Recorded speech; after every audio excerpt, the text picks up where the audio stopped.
좋으신 하나님이 주시는 은총과 또 평화가 사랑하는 여러분들에게 있기를 빕니다. 요한복음 15번째 시간입니다. 오늘의 본문은 포도나무의 비유로 잘 알려진 이야기입니다.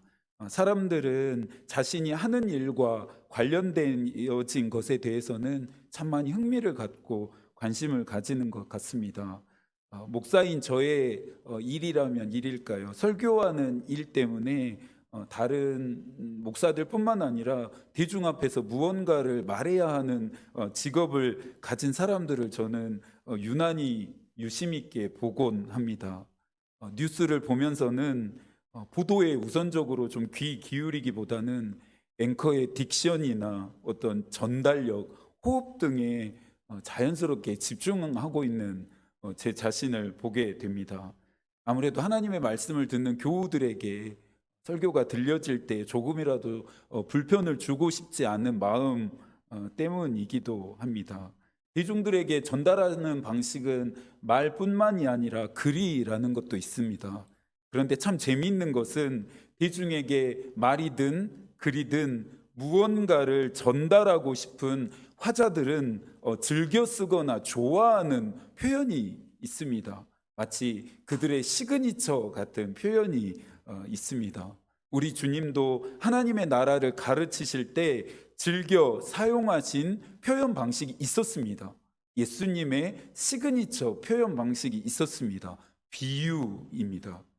예수께서 왜 비유라는 방식을 굳이 선택하셨을까?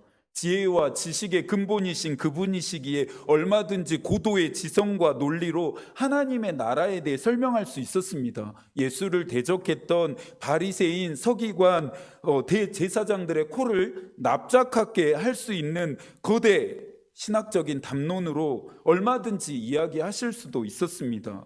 하지만 예수께서 하나님 나라에 대한 비밀과 신비를 전달하는 방식으로 비유를 선택하십니다. 왜 비유여야만 했을까?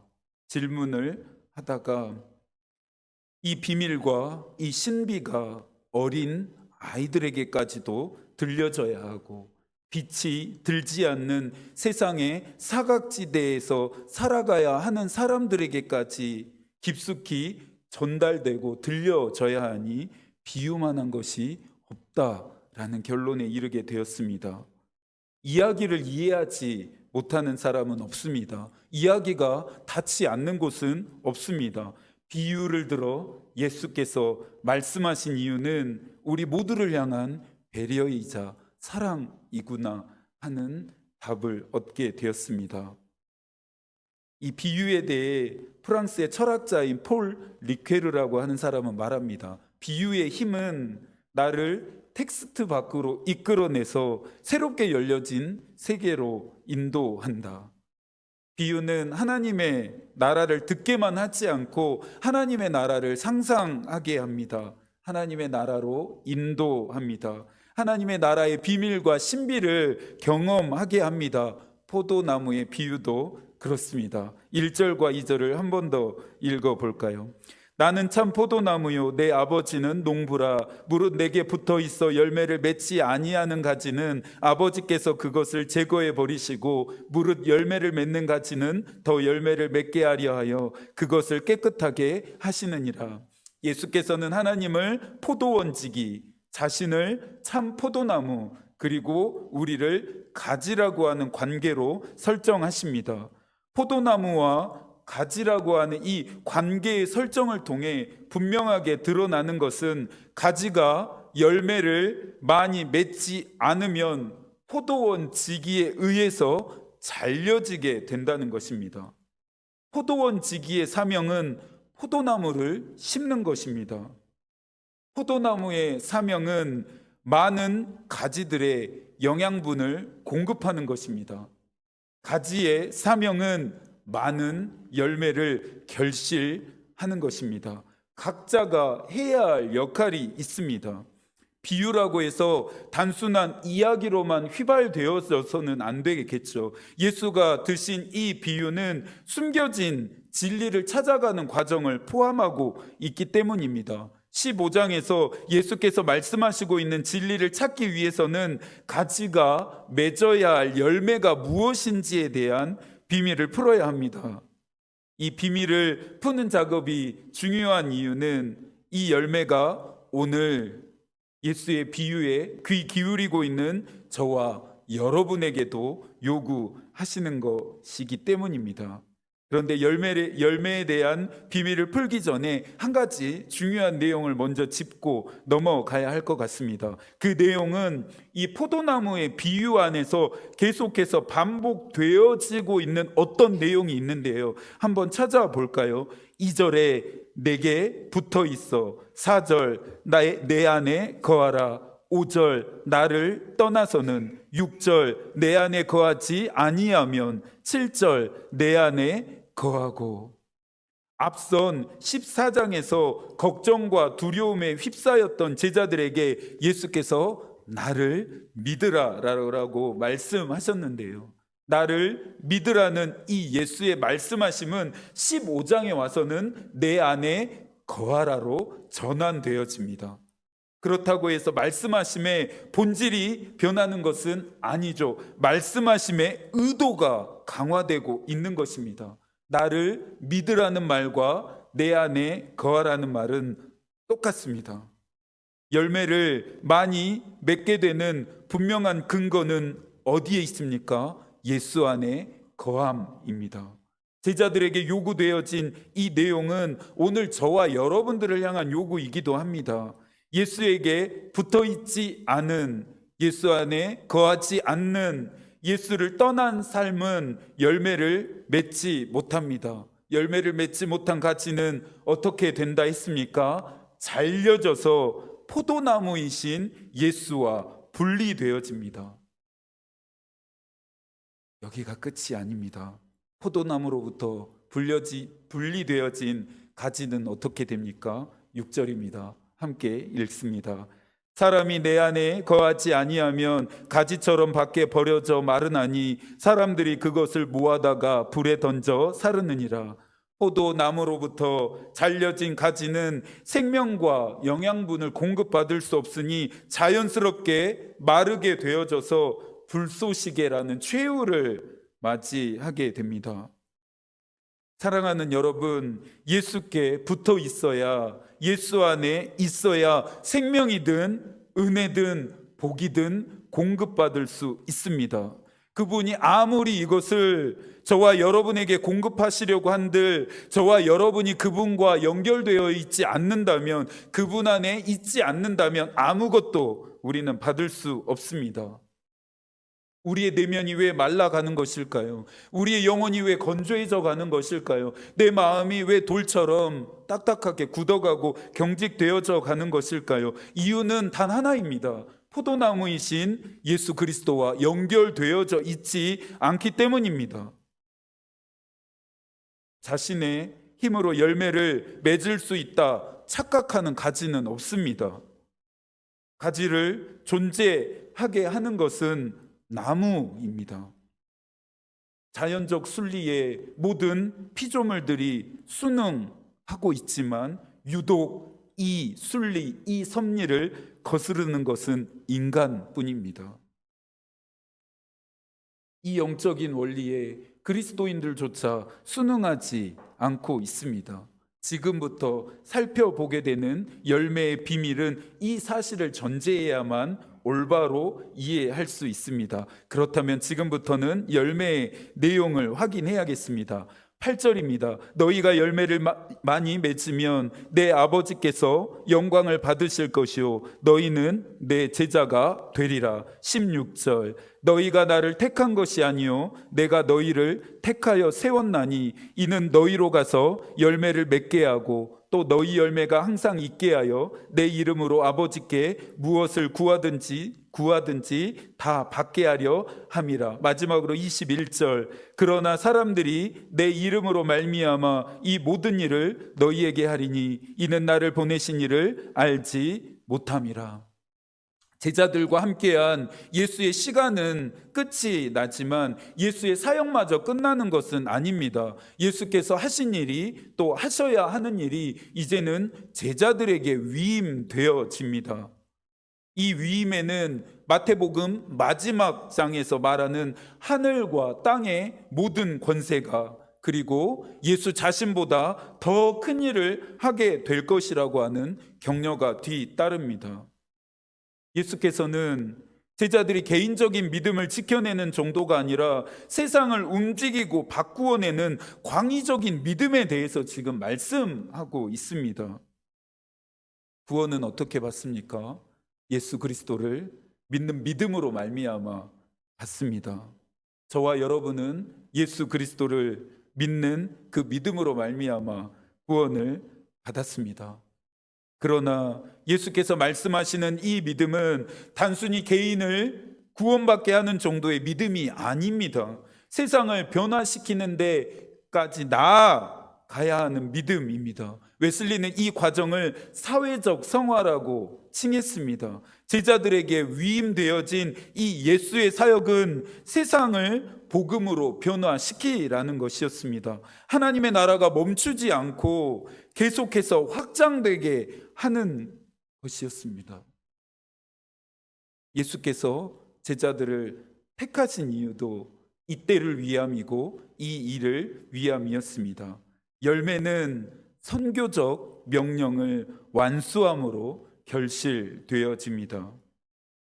예수를 통해서 전해진 이 하나님 나라의 복음은 이제 제자들을 통해서 전해지게 되는데요. 이 일이 이루어지는 곳마다, 복음이 전해지는 곳마다 하나님의 영광이 나타나게 되고 그들이 예수 그리스도의 참된 제자임이 세상 한가운데 증명되어집니다. 8절입니다. 함께 읽을까요? 너희가 열매를 많이 맺으면 내 아버지께서 영광을 받으실 것이요 너희는 내 제자가 되리라. 금요일마다 저희가 전도를 하고 있습니다. 우리의 전도를 통해 하나님의 영광이 드러나고 있는 것인가? 세상 사람들이 보기에 우리는 그리스도의 제자로 보일까 생각해 보았습니다. 여러분들 어떤 마음으로 전도에 참여하고 계십니까? 물론 자원하는 분으로, 자원하는 마음으로 참여하시는 분들도 있을 수 있고, 또 그렇지 않은 마음으로 참여하시는 분도 있으실 거라 생각합니다. 괜찮습니다. 어떤 마음이든지 상관없습니다. 그러나 저와 여러분이 분명히 기억해야 할 점은 전도라고 하는 이 일이 우리에게 어떤 의미인지보다 하나님께 어떤 의미가 되는지를 먼저 묵상하며 우리는 순종할 수 있어야 합니다. 전도는 우리의 일이 아니라 하나님의 일이기 때문입니다. 오늘 본문을 해석하는데 자꾸 걸리는 내용이 있었습니다. 14장에서도 그러더니 15장에 와서도 그랬습니다. 굉장히 중요한 것을 제자들과 심각하게 논의하고 있는 이 상황에서 예수께서 유독 사랑에 대해서 강조해서 말씀하십니다. 더 기도해야 된다, 더 열심히 말씀을 읽어야 된다, 더 열심히 전도해야 된다와 같은 그런 당부가 아니라 예수께서 14장에 이어 15장에 와서도 제자들에게 강조하시는 것이 무엇입니까? 서로 사랑하라 입니다. 그런데 14장과 15장에서 예수께서 말씀하시는 사랑의 차이가 있습니다. 14장에서 예수께서 자신인 예수 그리스도를 사랑하라라고 말씀하셨다면 15장에 와서는 너희들끼리 서로 사랑하라고 말씀하십니다. 12절인데요. 한 번 더 읽어볼까요? 내 계명은 곧 내가 너희를 사랑한 것 같이 너희도 서로 사랑하라 하는 이것이니라. 17절도 함께 읽습니다. 내가 이것을 너희에게 명함은 너희로 서로 사랑하게 하려 함이라. 그리스도의 몸인 공동체는 사랑을 잃어버리면 다 잃어버린 것입니다. 서로 사랑하기를 멈추는 순간 하나님의 전이 되기 위해서 서로 힘겹게 연결되어지는 그 연결들이 느슨해지고 해체되어지고 끊어지게 됩니다. 우리가 아니라 너와 나로 서로를 구분하는 순간 우리를 하나 되게 하신 예수의 영이 우리의 공동체를 떠나게 됩니다. 서로를 사랑하는 마음을 이름은 전부를 이름입니다. 오늘 예수께서는 서로를 사랑함이 하나님의 계명을 지키는 것이라 말씀하십니다. 하나님의 계명은 지킬 수 있을 때만 지켜야 합니까? 지키고 싶을 때만 지켜야 합니까? 여러분들 그렇게 하나님의 계명을 지키고 계신가요? 그렇지 않습니다. 그럴 수 없습니다. 그렇게 했어도 안 됩니다. 하나님의 계명을 지키는 일은 내 감정, 내 상황과 상관없이 지켜내기 위해 애쓰고 노력해야 하고 대가 지불을 해야 합니다. 그렇다면 서로를 사랑하는 일도 똑같습니다. 다른 사람을 사랑할 수 있어서 사랑하는 것이 아닙니다. 사랑할 이유가 있어서 사랑하는 것이 아닙니다. 다른 사람을 사랑함의 시작의 출발점은 내 안이 아니라 내 자신이 아니라 예수 그리스도여야 합니다. 예수 그리스도 안에서 다른 사람을 사랑하는 그 마음이 출발해야 한다라고 하는 말입니다. 예수께서 단순히 서로를 사랑하라고만 말씀하지 않으셨습니다. 사랑의 방법에 대해서도 구체적으로 말씀하셨습니다. 제시하셨습니다. 어떻게 해요? 내가 너희를 사랑한 것처럼. 주님이 우리를 어떻게 사랑하셨습니까? 주님이 나를 어떻게 사랑하셨습니까? 지난 사경회 때 로마서의 말씀을 우리가 읽어가며 예수께서 우리를 어떻게 사랑하셨는지, 하나님이 우리를 향한 사랑을 어떻게 증명하셨는지 우리는 확인했습니다. 예수께서 나를 사랑하신 것처럼 다른 사람을 그렇게 사랑하고 있으십니까? 독립영화 감독들이 모여서 만들었다고 하는 아주 작은 영화 제작사가 있다고 합니다. 그들은 일반적으로 상업 영화들이 시도하지 않는 시나리오와 배우들을 채택해서 작업하는 것이 설립 가치라고 했습니다. 일반적이지 않는 행태 때문에 영화 관계자들 사이에서 많은 욕을 먹는다고 합니다.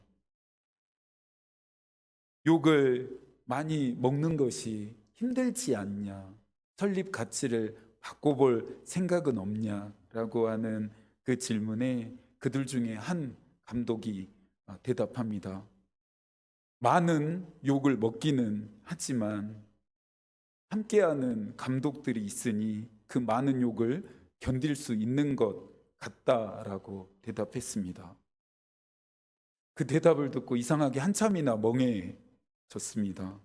그리고 생각했습니다. 그리스도의 몸인 공동체도 이래야겠구나. 이것이 맞겠구나. 서로를 손가락질하고 욕할 것이 아니라 우리를 향한 욕을 견딜 수 있도록 함께 해야 하는구나.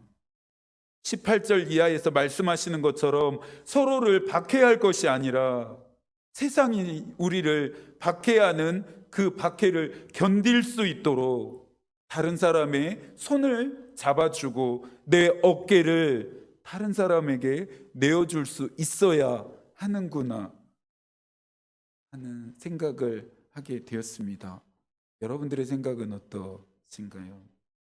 주께서 우리에게 가르쳐 주신 기도를 저희는 매주일 오전 예배 때마다 고백하고 있습니다. 주께서 가르쳐 주신 기도의 첫 번째 고백은 하늘에 계신 우리 아버지여입니다. 나의 아버지가 아닙니다. 너의 아버지가 아닙니다. 우리의 아버지입니다. 우리의 하나님입니다. 하나님은 나를 부르시는 게 아니라 너를 부르시는 것이 아니라 우리를 부르십니다. 우리의 하나님입니다. 예수께서 제자들과 또 우리에게 부탁하신 열매를 맺는 일, 곧 복음이 전해져서 수많은 영혼들이 주께 돌아오는 일, 이 선교적인 사명은 다른 대단한 것들을 통해서 성취되어지는 것이 아니라 서로를 사랑함을 통해서 시작되고 성취됩니다. 우리가 어떻게 예수 그리스도의 제자가 됩니까? 주님이 나를 사랑하신 것처럼 다른 사람을 사랑함을 통해 제자가 됩니다. 서로를 사랑함은 예수 그리스도를 사랑함이고, 그 사랑은 가지된 우리를 포도나무이신 예수 그리스도께 붙어 있도록 만들어 줍니다. 세상을 향해, 원수를 향해 내가 예수 그리스도의 제자이다, 목이 터져라 선언하지 않아도 됩니다. 선포할 이유가 없습니다. 우리가 예수께서 말씀하신 것처럼, 우리를 사랑하신 것처럼 서로 사랑하면 세상이 우리를 예수 그리스도의 제자다 인정하게 된다라고 우리 주님 말씀하십니다. 남은 이 한 주도 하나님이 여러분과 함께 하시기를 기도하겠습니다. 하나님의 마음이 우리의 기도가 되고 하나님의 뜻이 우리의 길이 되기를 빕니다. 아멘.